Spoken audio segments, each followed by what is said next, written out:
कामचोर देवरानी। एक बार की बात है, सुषमा अपने पूरे परिवार के साथ खुशी खुशी मोहन नगर में रहती थी। उसकी 2 बहुएं थी, पल्लवी और शिवानी। एक दिन दोनों बहुएं रसोई में काम कर रही होती है कि तभी उनकी सास सुषमा उन्हें बुलाती है। अरे बहू, जरा इधर तो आना। शिवानी, जरा जाकर देखना सासू माँ क्या कह रही हैं। दीदी आप ही देख लो ना जाकर, आपको भी तो सुनाई दे रहा है। अरे मैं आटा गूंद रही हूँ ना, तुम चली जाओ। हाँ तो मैं भी तो सब्जी काट रही हूँ ना दीदी। अरे बहू जल्दी आओ। ओह, ये तो जाएगी नहीं, मैं ही जाकर देखती हूँ कि क्या करना है। पल्लवी सुषमा के कमरे में जाती है। जी मम्मी जी, क्या हुआ? शाम को घर पर कुछ मेहमान आने वाले हैं, तो तुम अच्छा सा खाना बना लेना बहू। ठीक है मम्मी जी, आप बता दीजिए क्या क्या बनाना है और कितने लोग आ रहे हैं।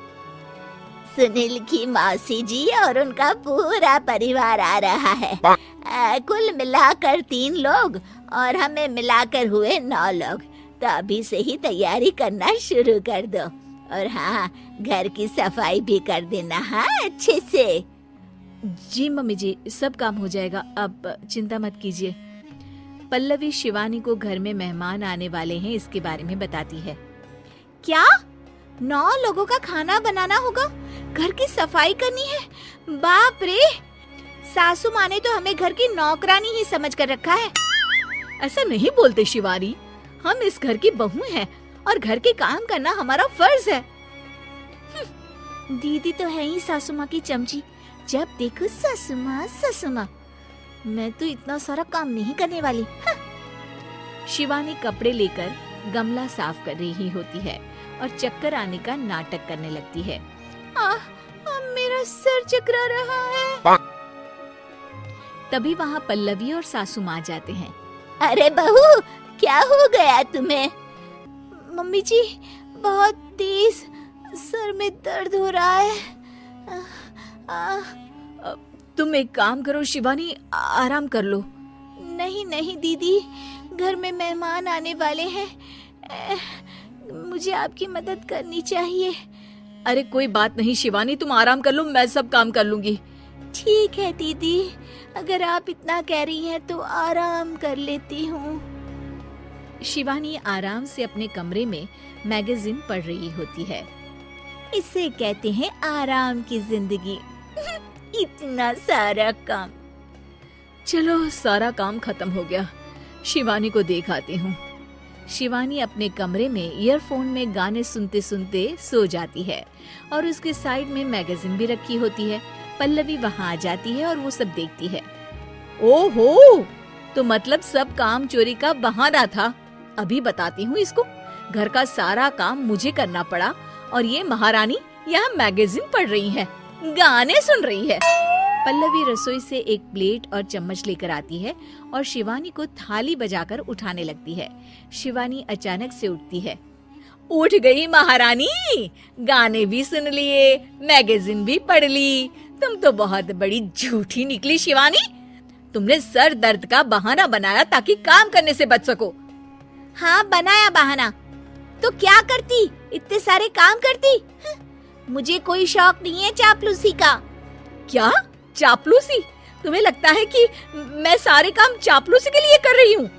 और नहीं तो क्या। तभी वहाँ सासू माँ आ जाती हैं। अरे बहू, वो लोग बस आने ही वाले हैं, तुम तैयारियां कर लो। जी सासू माँ, तुझे तो मैं बाद में देखती हूँ। सब खाना खाने बैठते हैं और खाना शुरू करते हैं।